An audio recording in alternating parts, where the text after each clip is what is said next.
Hey, what's going on, Pats Nation? Welcome to another edition of the Ken's Pats Talk Pitchers podcast. Here today, it's on a Tuesday. Man, I do have a special guest tonight. We got a lot of news to get into. Got some breaking news. Josh McDaniels just got hired as the new Patriots offensive coordinator. This is his third stint with us, I believe. So we're going to get into that. We're also going to get into some mock draft a little bit, too. Let me go ahead and get a very good guest in here, Andrew, joined by Andrew Desilva from NFL Draft Enthusiast. What's going on with you, bro? What's going on, man? Thank you for having me. I'm excited to get into the news and excited to go over a mock. Yes, sir. Yes, sir, man. There is a lot of news. Give me 1 second. We're about to go ahead and get into it for tonight. We got Josh McDaniels. Let's see. There we go. Josh McDaniels, new according to Ian Rappaport, he is the new offensive coordinator for the Patriots or whatnot. Man, what are your opening thoughts on it? Mine is, I mean, it's his third stint with us or whatnot. We ain't got to worry about him getting a head coaching job nowhere. And I think he's a pretty good offensive coordinator for us or whatnot. And you see what he did with Mac Jones. I mean, that offense was a top 10 offense for the most part that season. Also, when we had Cam Newton, I mean, and then he hasn't really had a lot of experience with a running quarterback, but look at what he did with Cam Newton. And then you could add, and then one thing I think we could already go ahead and say, whenever he does officially joins or whatnot, he's going to have Drake May run a little bit too. 100%. I think the reason why a lot of fans are kind of reluctant for this is it's really two things, right? It's the retread. They kind of hate having familiar names. Everyone gets excited for new people. But it's also the fact that the first thing that really people focus on is, oh, he's not going to get another job, right? So you don't want that to be the biggest positive. He's going to be here forever, right? But the thing that we can really talk about with Josh McDaniels and kind of what gets me excited about it is the fact that it's really not just Josh McDaniels. It's which version of Josh are we going to get? Because he has been here. This is going to be his third stint, like you said, but he's really evolved his offense a lot, right? Like from when he first kind of started with the Charlie Weiss offense to when he kind of adapted to that 2007 offense, went crazy, kind of going into the spread. And then when he had Cam Newton, I mean, the first 3 games of that year, really when Cam, like when his arm was kind of, not shot, the fact that, he went into Seattle and threw for over 300 yards. That was Edelman's the most receiving yards he's ever had in his career, right? And he was rushing a lot. So I think that's a lot more of something that we can see with what he could do with May, as opposed to really what he did the rest of that year when, I mean, poor Cam, like I give him all the credit in the world. He could barely throw over 10 yards the rest of that season. You know what I'm saying? So the fact that he's able to kind of adapt on the fly is really important. And at least for me, like when I'm going in and I'm thinking about Drake May, what do I want, right? I want a level of stability, right? Like the biggest concern that I had with Drake May last year was the turnovers. Right. So he had something like 15 picks, another 9, 10 fumbles. Yeah, but a bunch of those were like tip pass or whatnot, but they still go in as interceptions. I think he had 15 touchdowns and 10 interceptions. So let's just say he had 6 interceptions. Because I said like half of them I think were tip passes or whatnot. I think a few were him just trying to do too much. I didn't really see none that was a bad read interception. I think that first one he threw against the Titans. Not the one that when we was in overtime when he forced it in the win. I'm talking about the first one. I think some pressure was coming. I think he got food on the coverage. Other than that, I didn't see any interception. It was like, dang, where was he? Why did he like a forced interception and whatnot? I didn't see any bad read interceptions from Drake May. I think like for the most part, he was seeing the field pretty good for the most part. Yeah, I think that he actually did a lot better than I thought from going from college because I thought he struggled with that a bit when he was in Mhm. college. But he definitely has that hero ball mentality, right? Yeah, Where, he didn't have a lot for receivers. The line was awful. So he really needed to kind of press, right? And we saw that especially at the end of the games, right? Like what's going overtime on, and all Jamar? that.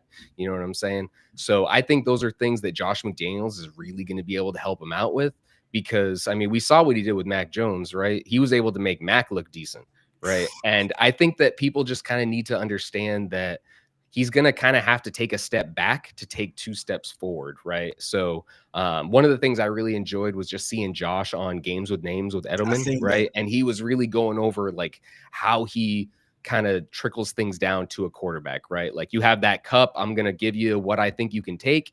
And then, maybe in the future, that's a gallon, right?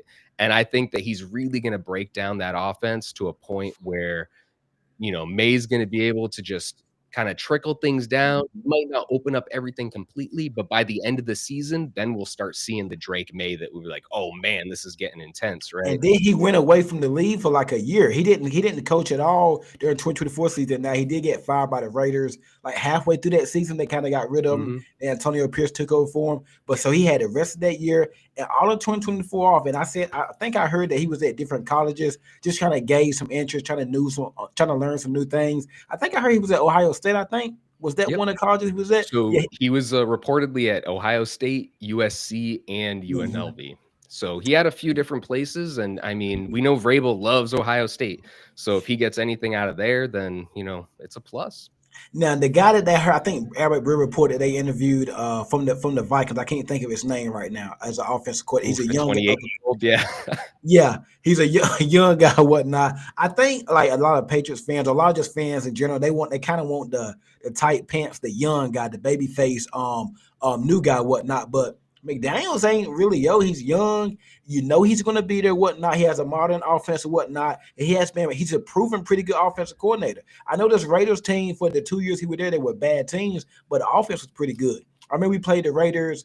I want to say it was Mac's second year, 2022, the year we had, I think, with Patricia as the OC, I believe, but I think 22 or 23. One of those years we played them, and I think he had Jimmy Garoppolo.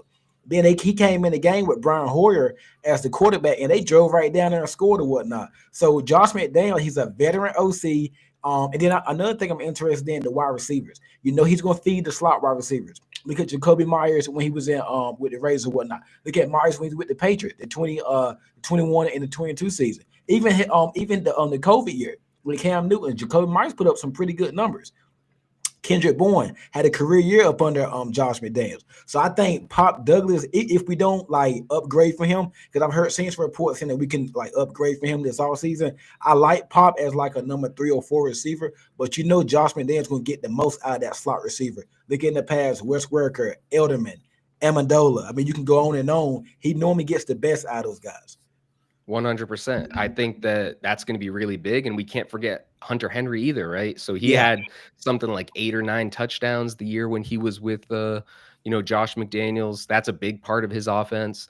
And I wouldn't forget about Jalen Polk either. I know everyone's real down on him, but I mean, I think he'll have a bounce back year. he does fit really well for this offense. My goal, I mean, I would really be hoping that Josh just gets, Jalen Polk, Javon Baker, like Mhm. attached to May's hip this entire offseason, get them on the same page with they have that luck that KB was there, right? So they already he knows the terminology, all that. They don't have to worry about, getting in trouble with the league, with being with Mhm. coaches. KB already knows how to do it. Get him with them right away. Have it so that they're kind of getting the ball rolling. You know what I'm saying? And I think Polk can have a really good season. He's a hell Yeah. of a blocker, He and we can't be no know worse that. than he was this year. He got to be better. Ooh, yeah, it can't get worse.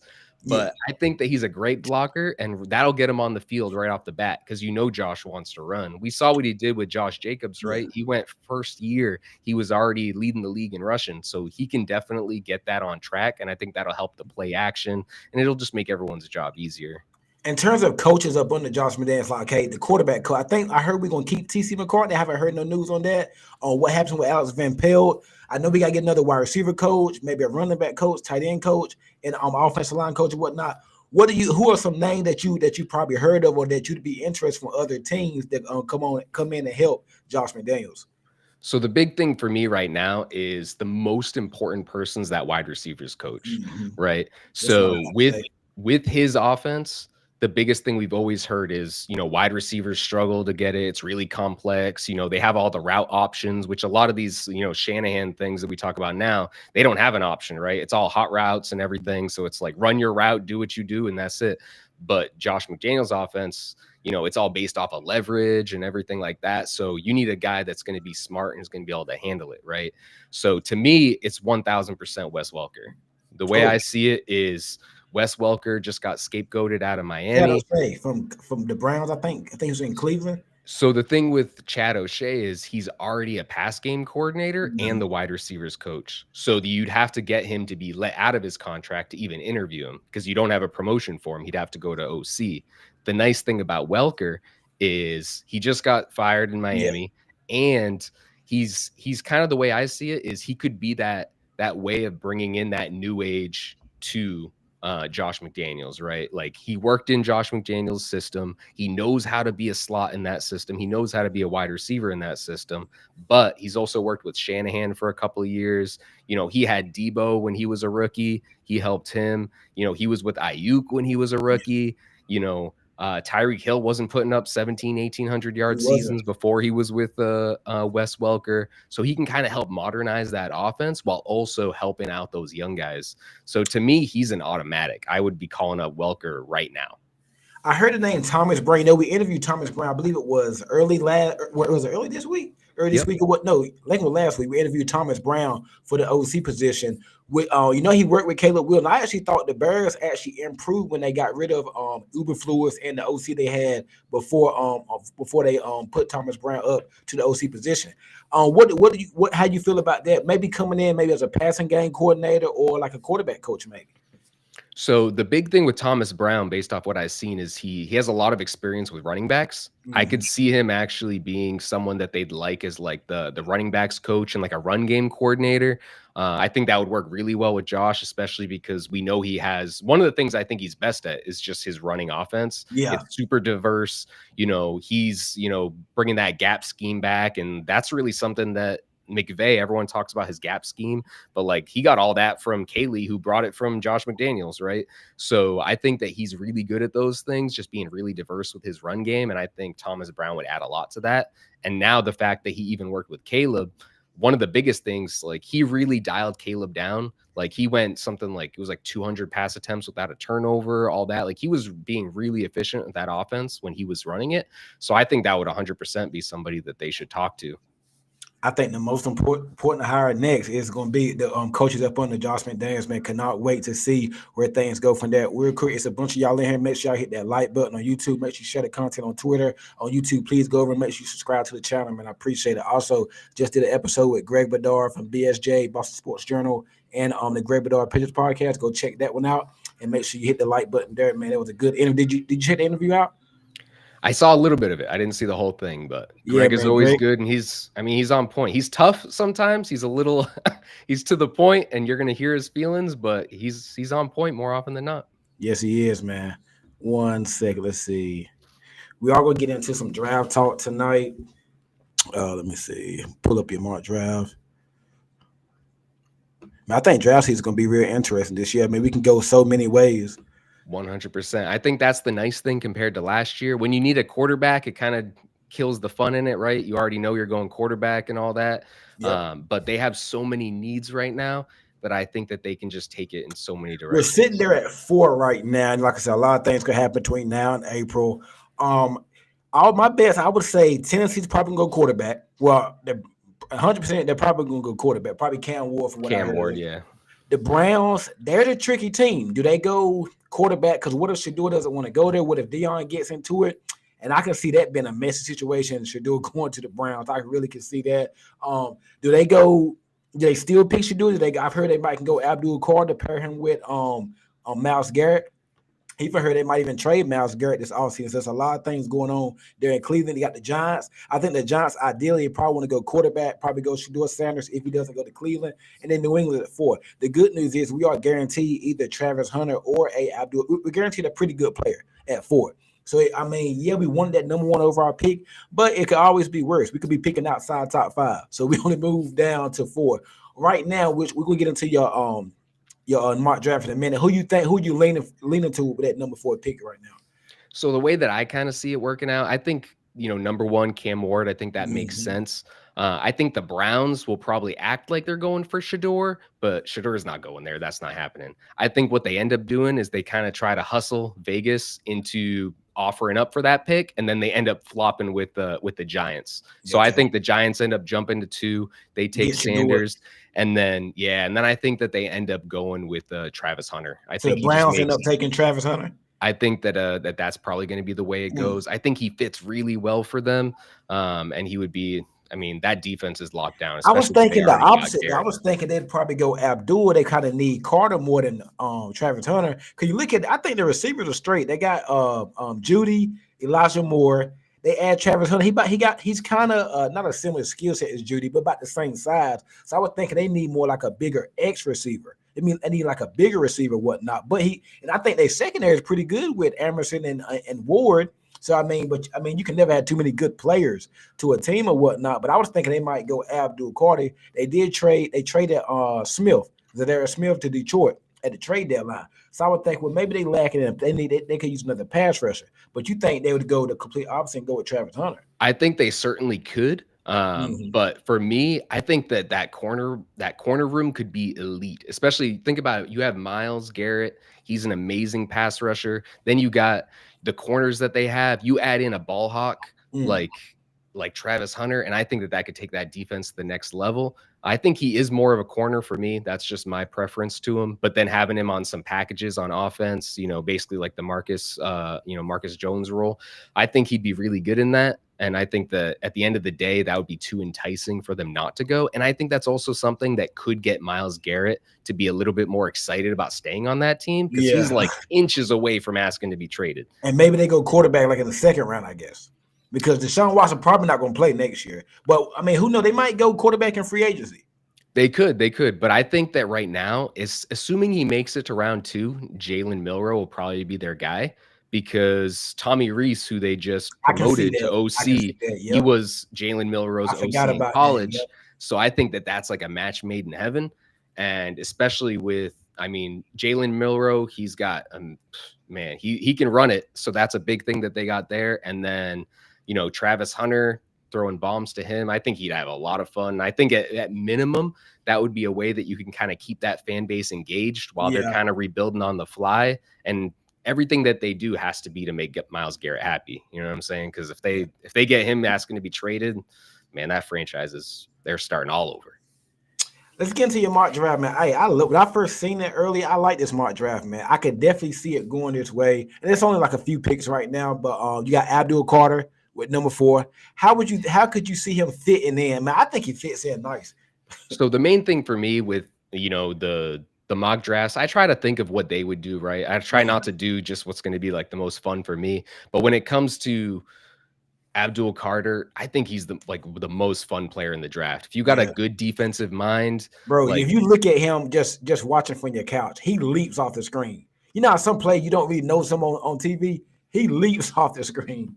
When you see him, just the way he's able to anticipate the snap count, he's so fast off the snap. But as an edge rusher, like, he's elite. But even just as an edge rusher isn't even the part that really makes me most excited about him. It's the fact that you can really use him all over the defense. Like, he used to be an off-ball linebacker. You can put him, off ball. You can have him at middle linebacker. They even had a few plays like on the goal line. They had him at corner. He's that athletic. I just think of those old Patriots defenses when they had guys like Trey Flowers, right? Where they would drop him in coverage, and it would always be like, oh man, like, this dude can't keep up with these people. And then it would always blow up in their face, right? But this is a guy who you literally could drop in coverage, and all of a sudden he's going to be getting interceptions. The biggest thing with him is just move him around that entire defense. Like, he's 6'2", 240. And he's going to open it up for Keon White, because Keon White started out the season pretty good, had like 4 or 5 sacks. Then he kind of disappeared because the team started catching on to him. They started catching on how we were using him, started doubling. Barmore came back, but Barmore dealing with the hip issue. He wasn't himself yet. So Barmore gets a full off season, and then hopefully he's continuing. I know he had a little setback, but hopefully he continues to get better. Keon White, Maybe you bring back Detroit Wise or whatnot. We're gonna get into the rest of your draft here, but I think with Abdul Carter, he's gonna make everybody else better because you ain't gonna be able to double nobody, and that's gonna turn loose Keon White and the other guy, I can't even think. Barmore. It's gonna turn loose Barmore and Keon White, and I think, man, you got a fearsome trio right there. 100%, and it helps everybody, right? Gonzo's life is easier. Yeah. He can get more interceptions. They have no pass rush this year. It'll help out everybody. So the fact that he could be used all over the defense will just help everyone immensely. We didn't have no pass rush. I'm looking at that Chargers game, and Justin Herbert had all day in the pocket, and that wasn't the only game. Like, we really didn't have a pass rush all season. I think Abdul Carter.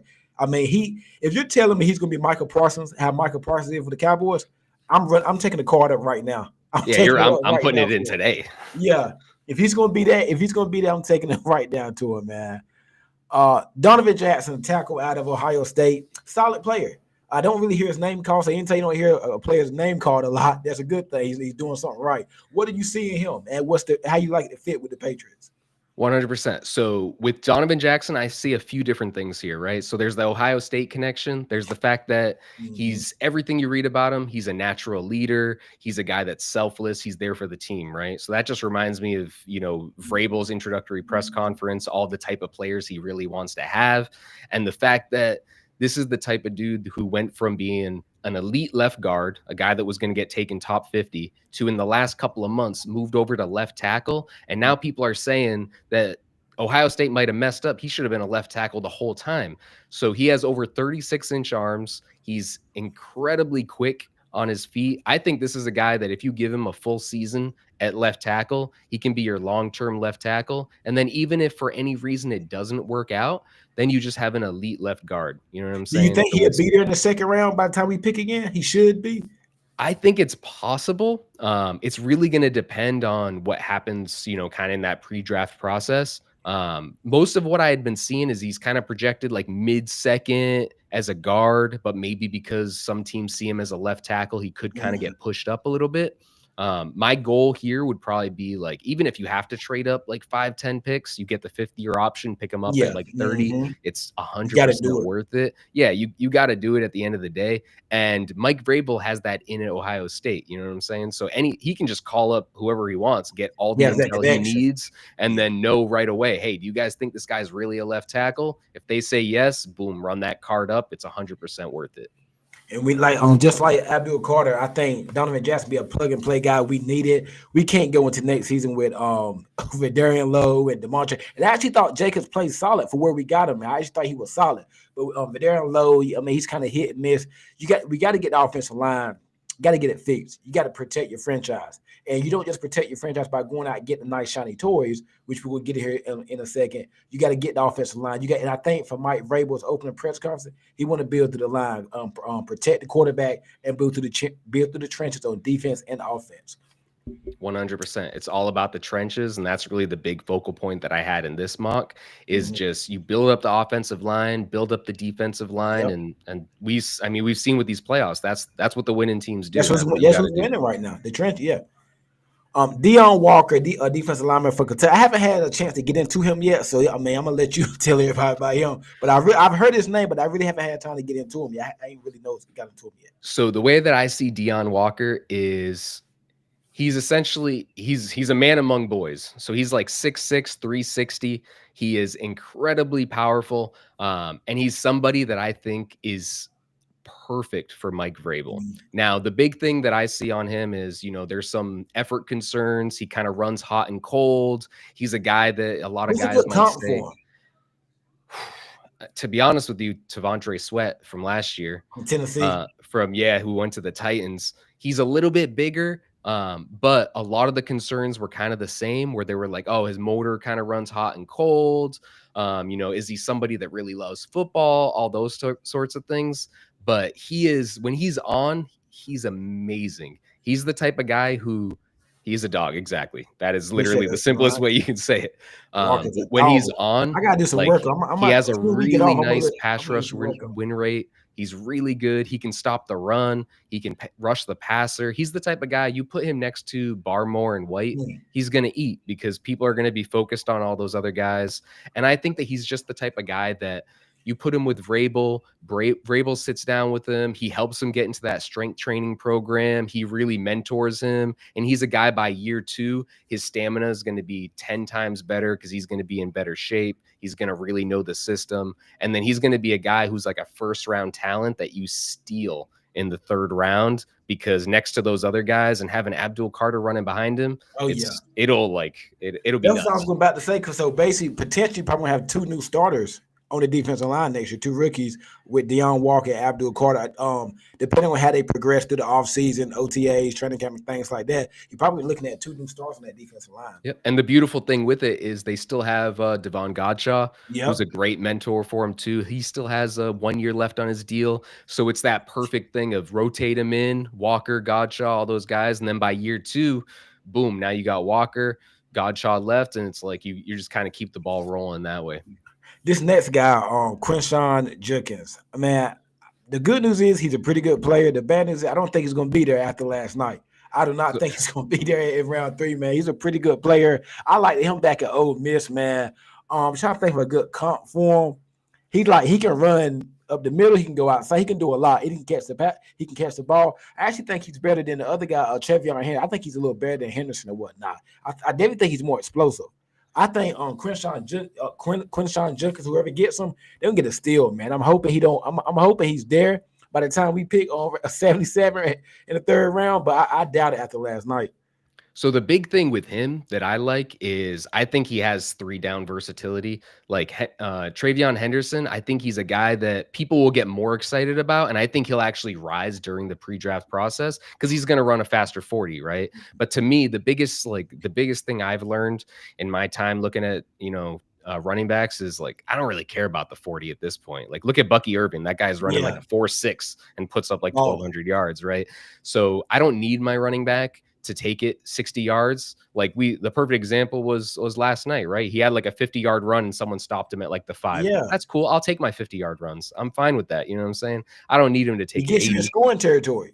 Exactly, right? So, like, the big thing that I see when I see Quinshawn Judkins, he almost reminds me of Ramondre Stevenson in the sense that he's going to take that 4-yard run, but he's going to drag guys an extra 4 yards. Yeah, he runs hard, man. He does, and he's good in pass protection. I think he needs refinement, but, like, he has that power that he could be a great pass protector. He catches the ball a little bit out of the backfield, and I think the nice thing that he has that's most important, at least to me, is he has that initial first step. Like, I think his first step is better than Trevion's, and like Trevion has that 3rd gear, right? Which is really exciting. You'll see the highlight plays, and like he'll run the 40 better, and like that'll get him drafted first.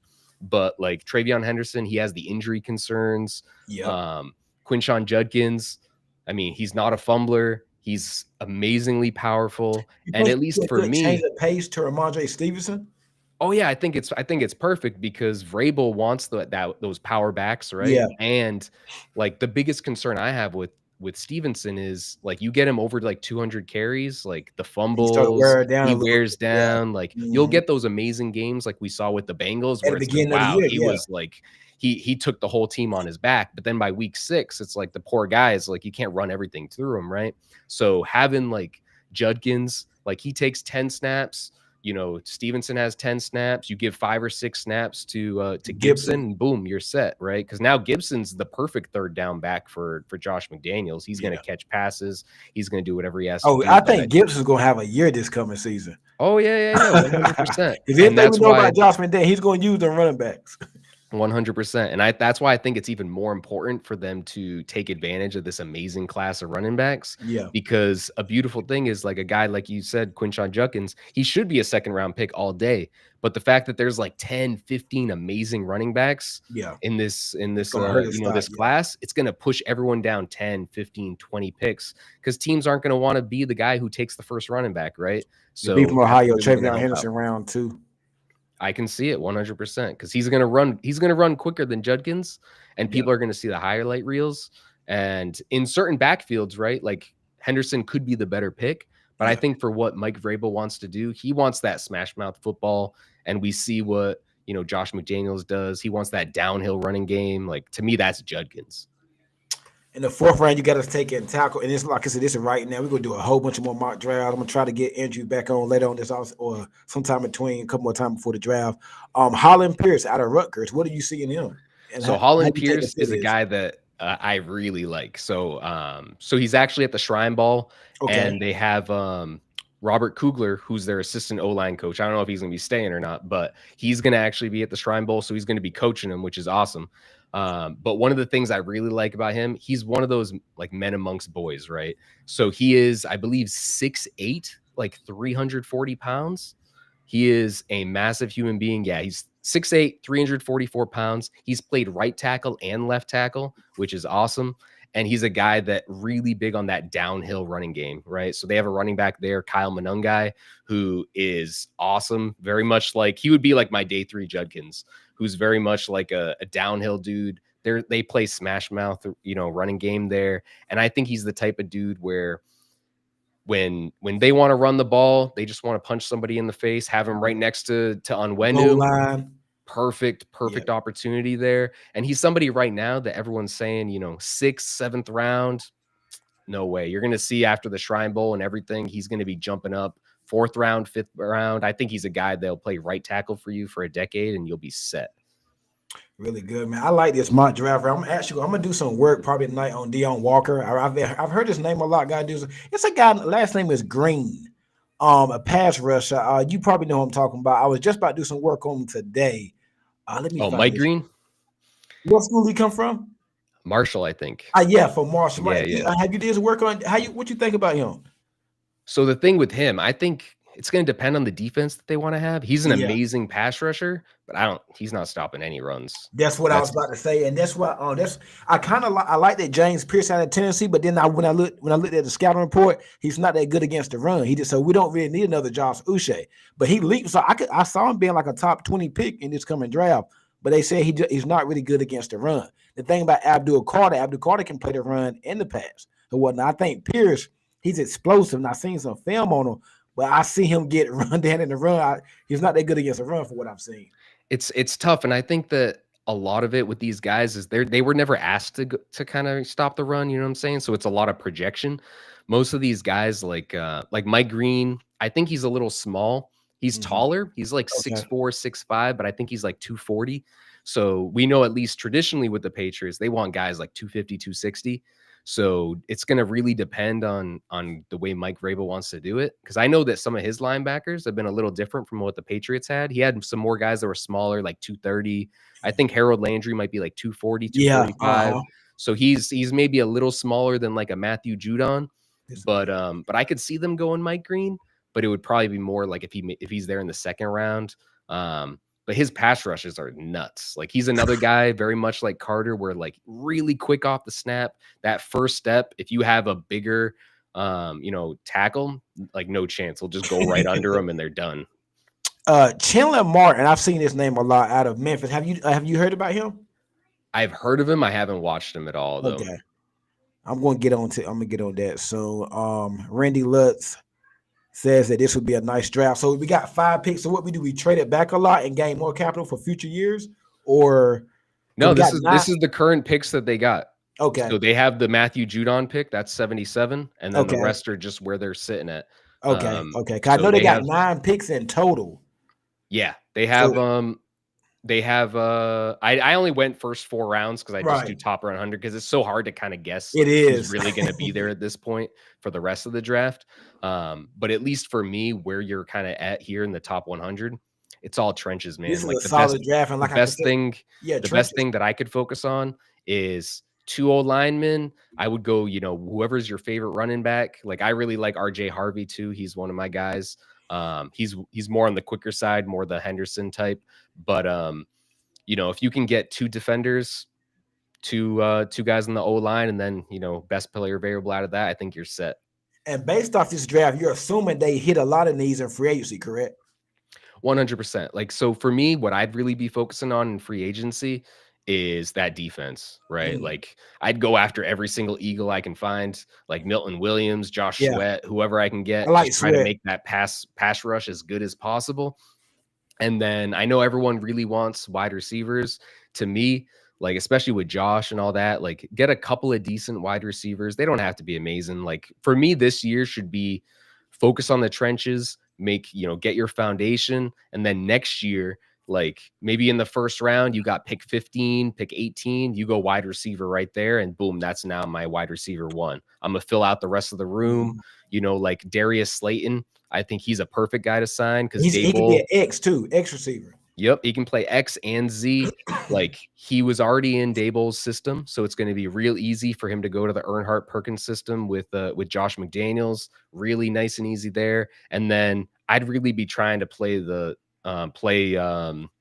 Polk, Baker, all these guys just to see what you have on there, right? Like give them a mulligan for last year. That coaching staff was a mess. So just hope that you can get something. And then at bare minimum, you still got Henry, you got Slayton, you got Pop.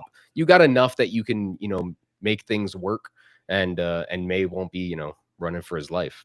Randy Lutz has fixed offensive line for it. See a lot of solid starters you can get there. And appreciate that follow, Randy Lutz. Hey, it's a bunch of y'all in here. Please hit that like button on YouTube. Make sure you subscribe to the Kansas Pat Talk YouTube, man. I appreciate it, man. Yeah, free agency is something that's definitely, we don't know what's going to happen yet. Right. Like Ronnie Stanley, if you can get him hell yeah, get him. You know what I'm saying? Same thing with Patrick McCarry. I'd be cool with that too. Sign everyone you can from the Ravens. Do what you can do. There's a few guys. I mean, I know everyone loves Trey Smith. If you can get Trey Smith, I mean, you got the money, go for it. But it's just a matter of if they're actually going to do it.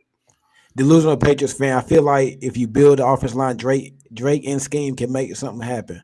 100%. 100%. If you give him time, then you're good. Cameron Williams would be another nice option in the early second. Brown would be the only other option I'd consider with the 4th overall.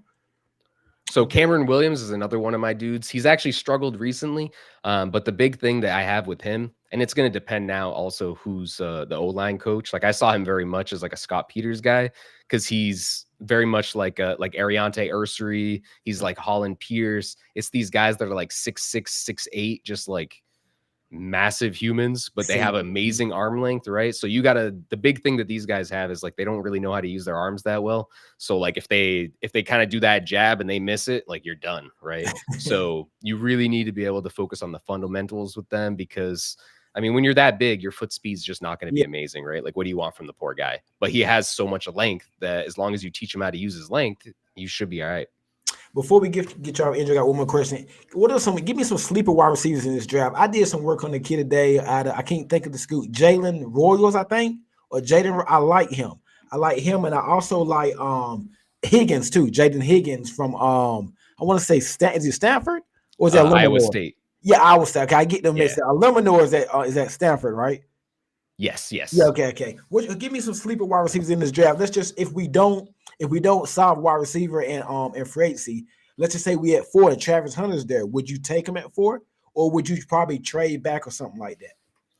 Travis Hunter's really hard not to pick. I'll be honest. You. I would probably take Travis Hunter, and I would make him probably a wide receiver for the Patriots. Okay.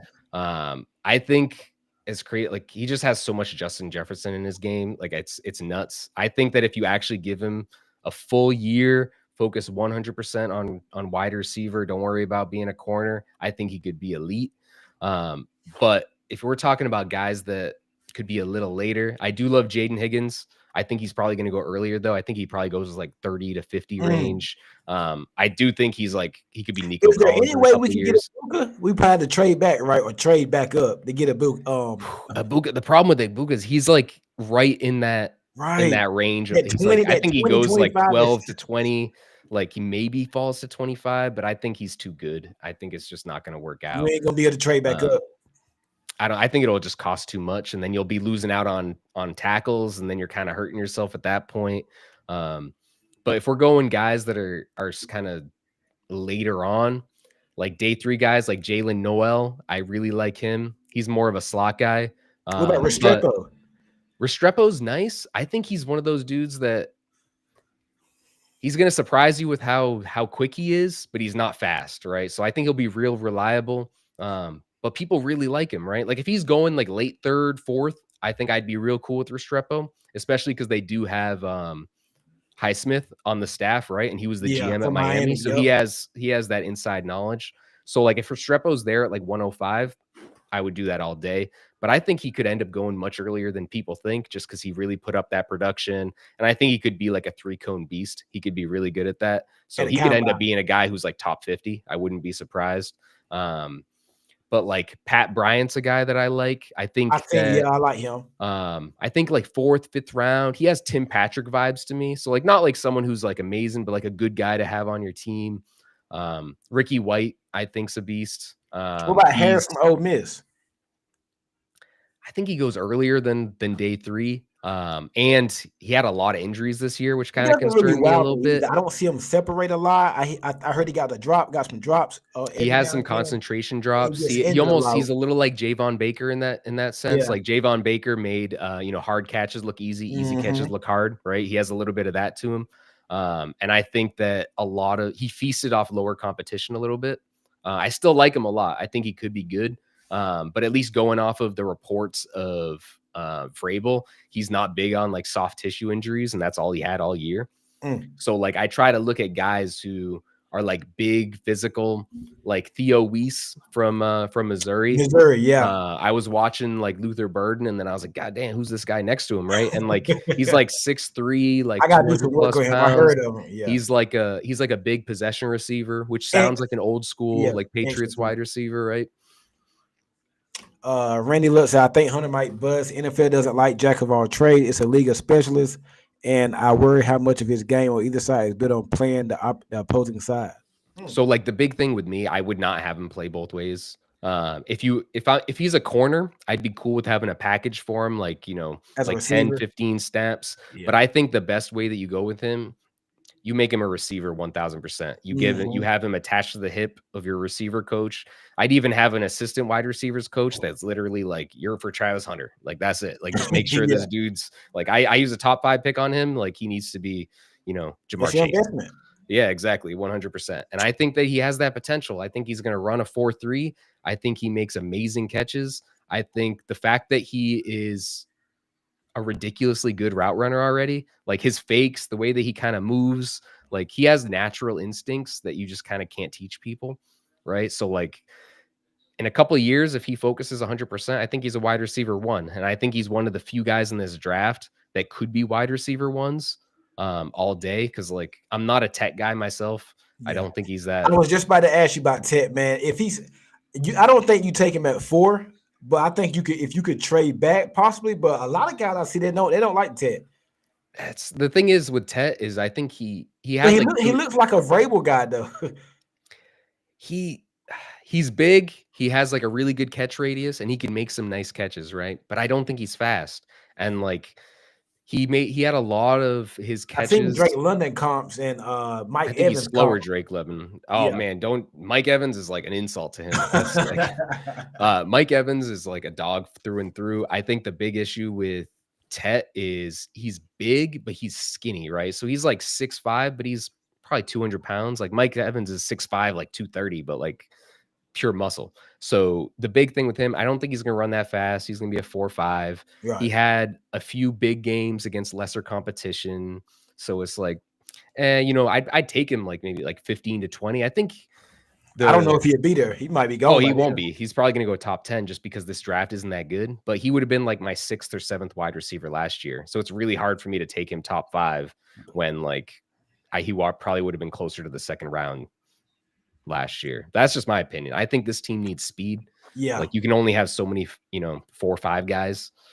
So yep. A couple more questions before we get off. That's what I'm saying. He says he's only played both sides. How much of being a good wide receiver is built on playing cornerback or vice versa? Good question, Randy. I think that his skills that he's had so far have been refined because he's played both sides. Like I think it's really helped him to this point.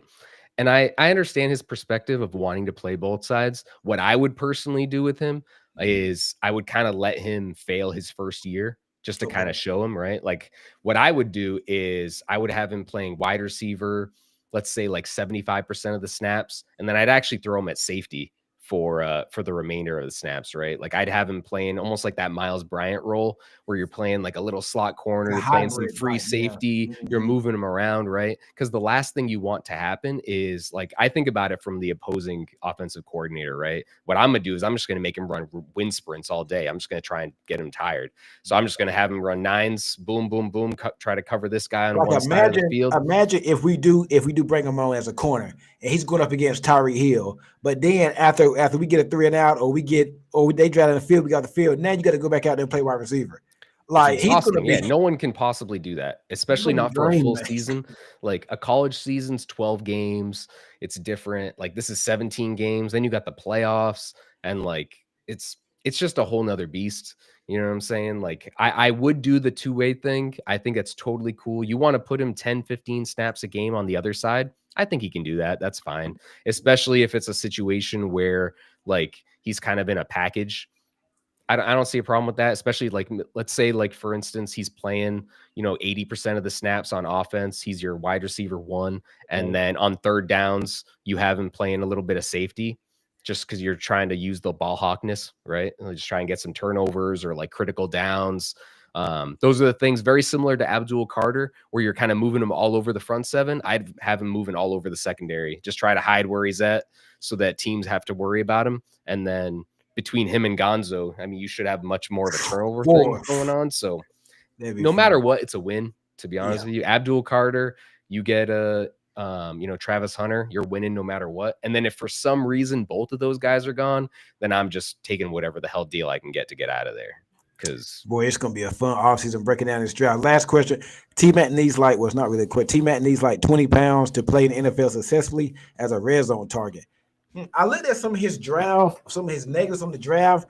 He's a big contested catch guy. He does good in the red zone and whatnot, but I think some scouts were kind of disappointed. They thought he would be a little better in the red zone. What you see from him? The big thing, so he's tall and he's able to do the contested catches, but I do agree with this. He's smooth now. He nice and smooth. He's very smooth. So like I think in that like short to intermediate game, like he has a nice cut to him, right? So like he can kind of go and you get open really quickly. But the problem is if he's not doing those routes that are short to get open right away, like guys are able to catch up with him and they're all over him, right? Then everything's a contested catch. And that's just kind of not the way that I think successful football is played, right? Like I want guys who are able to separate quickly and then I'm able to get them the ball and they're able to break away, right? So with him, I think you're going to get a lot like someone mentioned in the chat, like T. Higgins, right? Like I think T. Higgins is a great comp for him.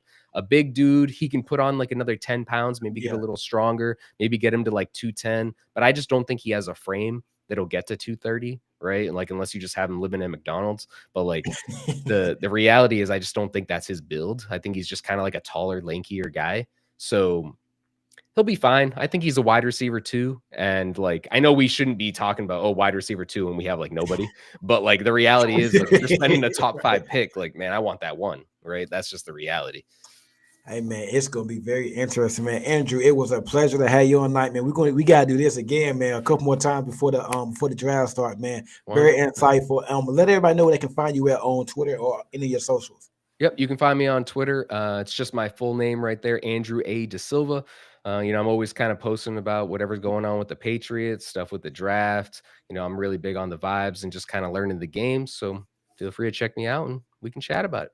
Yes, sir, man. Make sure y'all go check him out, man. Real good, insightful, man. He knows his stuff, man. Knows a lot about the draft. He's even taught me a few plays. I got to go look at Deion Walker, man. Bro, it was a pleasure having you on, man. We will be in contact, and I will be getting you on a few more times, but before the draft, whatnot. I appreciate it. All of y'all that's tuning in tonight, make sure you hit the like button. Make sure you go subscribe, share the content, comment. Let me and Andrew know what y'all think about the show, man. I appreciate it. I will be back tomorrow night. Got special guest Tom Curran coming on the show tomorrow night, man. I appreciate it, man. I appreciate you, Andrew. Thank you for having me, man. Yes, sir.